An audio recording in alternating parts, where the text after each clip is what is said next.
Akbar. La ilaha illallah. Wallahu akbar. Allahu akbar. Allahu akbar kabira. Walhamdulillahi katsira. Wa subhanallahi bukratan wa asira. Alhamdulillah nahmaduhu wa nasta'inuhu wa nastaghfiruh. Wa na'udzu billahi min shururi anfusina wa min sayyiati a'malina. Wa may yahdihillahu fala mudilla lahu wa may yudlil fala hadiya lahu. Asyhadu an la ilaha illallah wahdahu la syarika lahu. Asyhadu anna Muhammadan abduhu wa rasuluh. Amma ba'd, ya ibadallah, ittaqullaha haqqa tuqatih wa la tamutunna illa wa antum muslimun. Ya ayyuhalladzina amanu ittaqullaha haqqa tuqatih wa la tamutunna illa wa antum muslimun. Kaum muslimin rahimakumullah. Alhamdulillah, segala puji bagi Allah, Tuhan semesta alam yang tiada hentinya, telah melimpahkan rahmat dan nikmatnya kepada kita semua. Umat manusia di seluruh belahan bumi ini, terlebih lagi pada kita yang kita cintai pada hari ini di Masjid Ahmad Bakri ini. Di saat yang berbahagia seperti saat ini, di mana kita tertakdir dapat bersimpuh di hadapannya, mendapat kesempatan untuk menghadapkan segala kerendahan dan hinaan di hadapan Allah Subhanahu wa taala.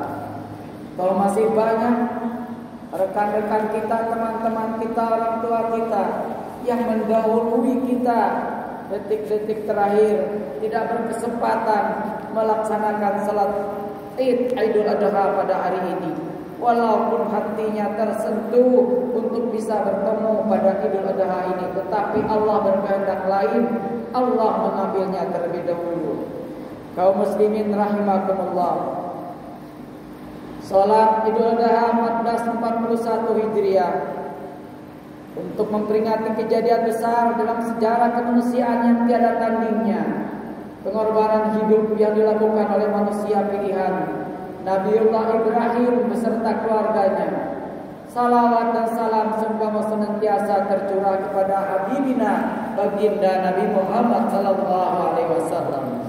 Allahu akbar, Allahu akbar, Allahu akbar walillahil hamd. Ma'asyiral muslimin rahimakumullah.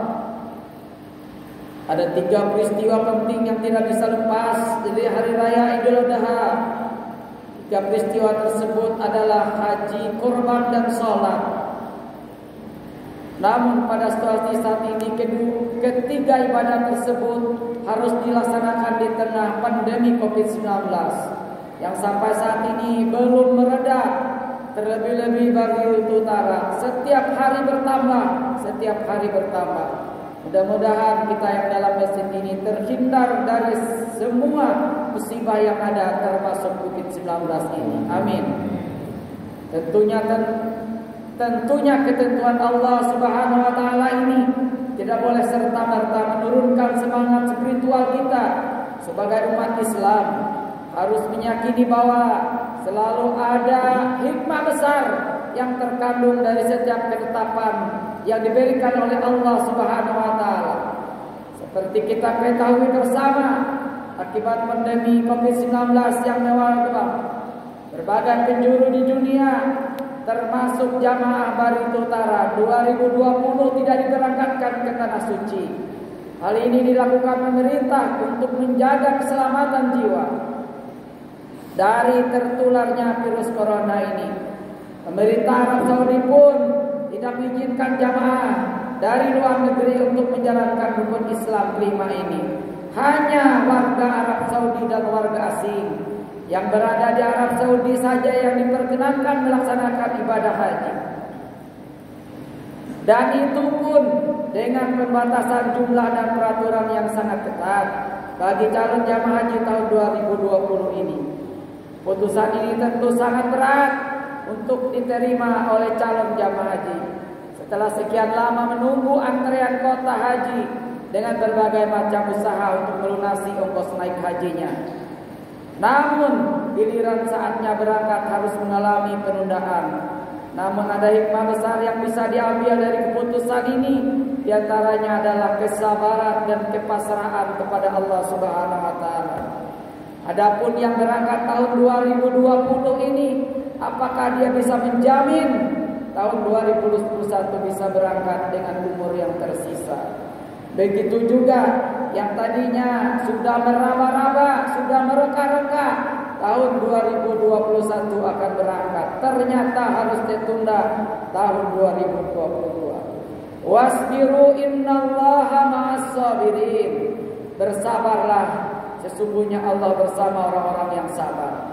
Tidak lain, tidak bukan jawabannya hanya sabar kepada Allah Subhanahu wa taala. Jamaah salat adha rahimakumullah. Kesabaran sendiri adalah sikap yang paling dibutuhkan dalam menjalankan ibadah. Dalam ibadah haji khususnya, kesabaran juga bisa menjadi ukuran mabrur atau tidaknya haji yang dilaksanakan nantinya. Hampir seluruh rangkaian ibadah haji membutuhkan kesabaran, mulai dari pendaftaran sampai dengan pelaksanaan ibadah haji ke tanah air. Tanpa kesabaran jamaah haji tidak akan mungkin mampu melewati rangkaian ibadah yang memerlukan kekuatan mental dan fisik, seperti tawaf, sa'i, wukuf di Arafah dan melempar jumrah. Ini memberikan hikmah kepada calon jamaah haji yang ditunda sebentar lagi.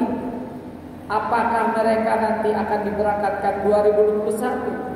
Maka hanya kepada Allah lah yang berserah diri dan berdoa, mudah-mudahan umurnya dipanjangkan oleh Allah Subhanahu wa taala.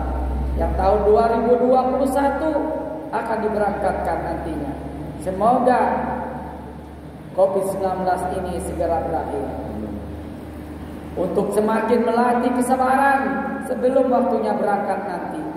Insya Allah kesabaran dalam menerima penundaan ini nantinya akan menjadi wasilah kemakburan hajinya nantinya. Kaum muslimin rahimakumullah, hakikat ibadah berkorban adalah ungkapan rasa syukur atas limpahan rahmat Allah.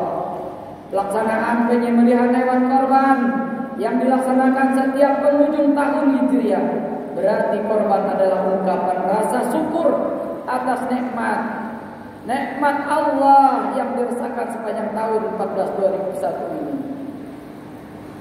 Antara lain nikmat berfungsinya mata untuk melihat, nikmat berfungsinya telinga untuk mendengar, nikmat fungsinya lidah untuk berkata, nikmat detik jantung untuk bernapas, nikmat kaki yang terus melangkah, nikmat saraf otak yang terus bekerja, nikmat kesehatan anak serta nikmat lainnya. Sungguh berkorban dengan seekor kambing tidak akan sebanding dengan nikmat yang telah Allah berikan kepada kita. Seandainya saja telinga kita sebelahnya tidak ada, bagaimana rasanya? Kaki sebelahnya tidak ada,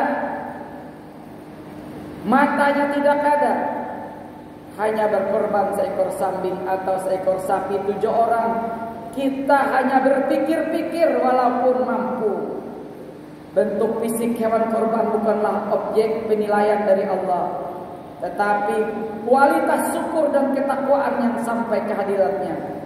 Oleh karena itu, seorang muslim yang diberikan keluasan rezeki oleh Allah dianjurkan untuk berkorban setiap tahun, sebagaimana hadis Rasulullah sallallahu alaihi wasallam, ya ayuhan nas inna ala kul ahlil baiti fi kalli'ani adihabatin. Hai manusia, sesungguhnya atas tiap-tiap ahli rumah pada tiap-tiap tahun disunatkan berkorban. Hadis riwayat Abu Dawud. Kaum muslimin rahimakumullah, oleh karenanya orang yang diberikan keluasan rezekinya namun tidak berkorban, maka dipandang sebagai sosok yang angkuh, sosok yang sombong, sosok yang tidak memiliki cerminan takwa, sehingga tidak layak mendekati rumah Allah, sebagaimana dalam hadisnya, man wajada sa'ata mali falam yuda'a fala yaqrabanna masalah. barang siapa yang mempunyai kelapangan rezeki untuk berkorban tetapi tidak berkorban, maka jangan dekati tempat sholatku, kata Rasulullah. Bahkan Imam Syafi'i memandang makruh atau dibenci oleh Allah bagi orang yang diberikan keluasan rezeki namun tidak terbetik hatinya untuk berkorban di hari raya Idul Adha ini. Inni la urahisu tazakaha liman qadaraha alaiha. Saya tidak memberikan rukhsah untuk tidak berkorban bagi orang yang memberikan kemampuan berkorban. Dengan pengorbanan harta melalui hewan korban ini, kita juga mampu semakin dekat kepada Allah Subhanahu wa taala. Kaum muslimin rahimakumullah, pandemi Covid-19 bukan hanya calon jamaah haji yang terkena imbasnya, tapi dunia pendidikan juga kena imbasnya. Keputusan 4 Menteri Republik Indonesia, Menteri Pendidikan, Menteri Kebudayaan, Menteri Agama, Menteri Kesehatan, Menteri Dalam Negeri, akhirnya sebelumnya mengumumkan kebijakan terkait sekolah yang sudah sekitar 3 bulan lebih yang ditutup karena pandemi corona ini, menyebut tahun ajaran baru 2021 tetap akan dimulai pada bulan Juli, tanggal 13 Juli 2020. Semua bisa tetap buka, artinya sekolah bisa tetap buka atau belajar di sekolah. Ternyata pada akhirnya 4 menteri kembali membuat keputusan tahun ajaran baru dilaksanakan dengan daring dan PDR. Inilah yang membuat kita dilema, yang daring sinyalnya gangguan, bahkan tidak dapat sinyal. Ada sinyal tidak punya HP Android, ada HP sinyalnya tidak ada. Ada HP sinyalnya ada, beli paket tidak mampu. Yang BDR orang tua yang menjadi tulang punggung ekonomi keluarga sekaligus menjadi guru. Semuanya itu adalah hikmah di balik semua kejadian ini. Mari kita bersabar kepada Allah Subhanahu wa taala. Ambil hikmahnya, semuanya kehendak yang kuasa. Mudah-mudahan apa yang dikehendaki Allah ini pun akan menjadi membawa rahmat kepada kita semua.